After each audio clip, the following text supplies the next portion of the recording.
আমরা যারা ল্যাপটপ ব্যবহার করে থাকি সেটা হোক নতুন ইউজার অথবা পুরাতন ইউজার, আজকের এই ভিডিওটি তাদের জন্য অনেক বেশি হেল্পফুল হবে। কারণ আজকের এই ভিডিওতে আমি আলোচনা করব ল্যাপটপ ব্যবহার করার ক্ষেত্রে কি কি সতর্কতা অবলম্বন করবেন, কোন কোন বিষয়ের দিকে ফোকাস রেখে ল্যাপটপ ব্যবহার করলে ল্যাপটপ অনেকটাই সেফ থাকে এবং ল্যাপটপ ব্যবহার করার ক্ষেত্রে কিছু ভুল আমরা করে থাকি।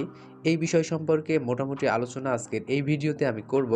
সো ভিডিওটি না টেনে সম্পূর্ণ দেখতে থাকুন, আর নিয়মিত টেক রিলেটেড ভিডিও পেতে আমার এই চ্যানেলটি সাবস্ক্রাইব করে রাখুন এবং পাশে থাকা বেল বাটনটি প্রেস করে দিন, যাতে নতুন নতুন ভিডিও আপলোড করলে সেটা নোটিফিকেশান আপনি পেতে পারেন। প্রথমে যে সিম্পল বিষয়টি আমরা মাথায় রাখবো সেটি হচ্ছে, আমরা যখন ল্যাপটপটি ওপেন করব এবং ক্লোজ করব, তখন ল্যাপটপের মাঝখান বরাবর হাত রেখে আমরা ল্যাপটপটি ওপেন করব এবং ক্লোজ করব, যাতে ল্যাপটপের দুই প্রান্তে যে লক আছে সেখানে কোনো ধরনের কোনো চাপ না পড়ে। ভিউয়ার্স, আমার কাছে কিন্তু অসংখ্য ল্যাপটপে এসে একটি প্রবলেম নিয়ে, সেটি হচ্ছে ল্যাপটপের ঢাকনা উঠানামা করতে গিয়ে ল্যাপটপের দুই প্রান্তে যে লক আছে, যে কোনো এক প্রান্তের লক ভেঙে ফেলেছে। কাজেই আমরা ল্যাপটপটি যখন ক্লোজ করব এবং ওপেন করব, ল্যাপটপের মাঝখান বরাবর আঙ্গুল রেখে আমরা ল্যাপটপটি ওপেন করব এবং ক্লোজ করব। সেকেন্ড যে বিষয়টি আমরা মাথায় রাখবো সেটি হচ্ছে, ল্যাপটপের ইউএসবি পোর্টে আমরা যখন কোনো কিছু ইন করব, সেটা হতে পারে পেন ড্রাইভ, মাউস, কিবোর্ড অথবা প্রিন্টারের কোনো প্রিন্টার, তখন আমরা খুব সতর্কতার সাথে আমরা এটাকে ইন করব। কারণ ভিউয়ার্স, ইউএসবি পোর্টটা কিন্তু ল্যাপটপের মাদারবোর্ডের সাথে সরাসরি বিল্ট ইন। সো শর্ট যেন না হয়ে যায় সেই দিকটা আমরা খুব ভালোভাবে মাথায় রেখে ইন করব। ৩ নাম্বার যে বিষয়টি আমরা সবচেয়ে বেশি ফোকাস দিব সেটি হচ্ছে, নরম জাতীয় স্থান অর্থাৎ বেড, সোফা অথবা বালিশের উপরে রেখে আমরা ল্যাপটপ ইউজ করব না। কারণ ল্যাপটপের নিচে যে কুলিং ফ্যান আছে সেখানে বাতাস আসা যাওয়ার একটা প্রবলেম সৃষ্টি হয়, যার কারণে ল্যাপটপটি ধীরে ধীরে গরম হতে থাকে এবং মাদারবোর্ডের উপরে একটি চাপ আসতে থাকে। সো আমরা নরম জাতীয় স্থানে ল্যাপটপ রেখে আমরা ইউজ করব না, এটা আমরা সবচেয়ে বেশি ফোকাস দিব। ৪ নাম্বার যে বিষয়টির দিকে আমরা ফোকাস দিব সেটি হচ্ছে, ল্যাপটপের ইন্টারনাল কিবোর্ডের দিকে। আমরা অস্বাভাবিক হারেও ল্যাপটপের কিবোর্ড ব্যবহার করব না, আবার তুলনামূলকভাবে কম হারেও ল্যাপটপের কিবোর্ড ব্যবহার করব না। একটা মিডিয়াম রেঞ্জ হিসাব করে আমরা ল্যাপটপের কিবোর্ডটি ব্যবহার করব। ভিউয়ার্স, ল্যাপটপের কিবোর্ড একেবারে কম ব্যবহারের ফলে কিন্তু ল্যাপটপের কিবোর্ডের কিগুলো শর্ট হয়ে যায় অনেকাংশে, বিভিন্ন কিতে কাজ করে না বা অটো প্রেসের সমস্যা হয়, মাঝে মাঝে শব্দ করে। আবার অস্বাভাবিক হারেও ব্যবহার করলে কিন্তু একটা চাপ সৃষ্টি হয়।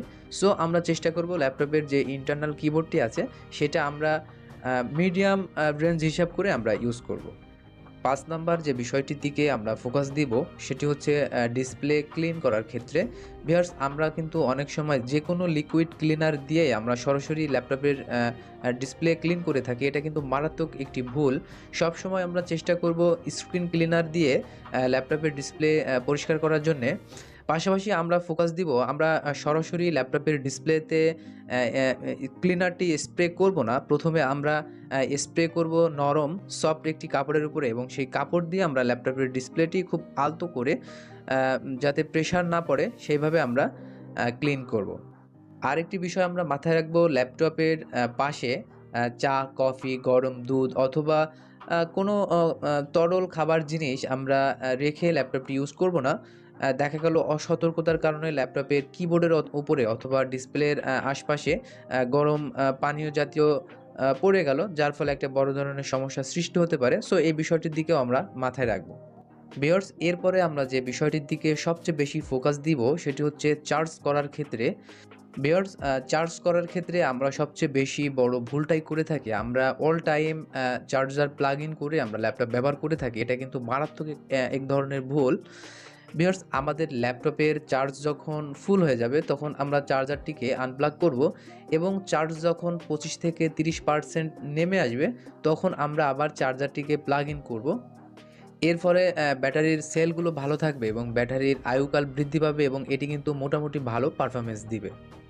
এরপরে আমরা আরেকটি ভুল করে থাকি, সেটি হচ্ছে ল্যাপটপের কিবোর্ডের উপরে আমরা একটি প্রোটেক্টর ব্যবহার করে থাকি, সাদা রাবার জাতীয়।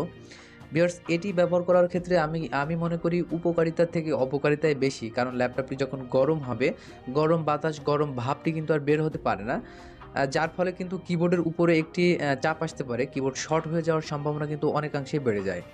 আরেকটি বিষয় আমরা মাথায় রাখবো, ল্যাপটপটি যখন আমরা অফ করব অর্থাৎ শাটডাউন দিব, শাটডাউন দেওয়ার পরেও কিন্তু ভিউয়ার্স সাথে সাথে এটি অফ হয়ে যায় না। আপনি পাশে খেয়াল করবেন একটি ছোট্ট ইন্ডিকেটর কিন্তু জ্বলে থাকে। আপনি খেয়াল করবেন যখন ওই ইন্ডিকেটরটি অফ হবে তখনই আপনি ল্যাপটপের ঢাকনাটি ক্লোজ করবেন। ভিউয়ার্স, ভিডিওটি যদি এতটুকু ভালো লেগে থাকে তাহলে অবশ্যই চ্যানেলটি সাবস্ক্রাইব করে রাখুন।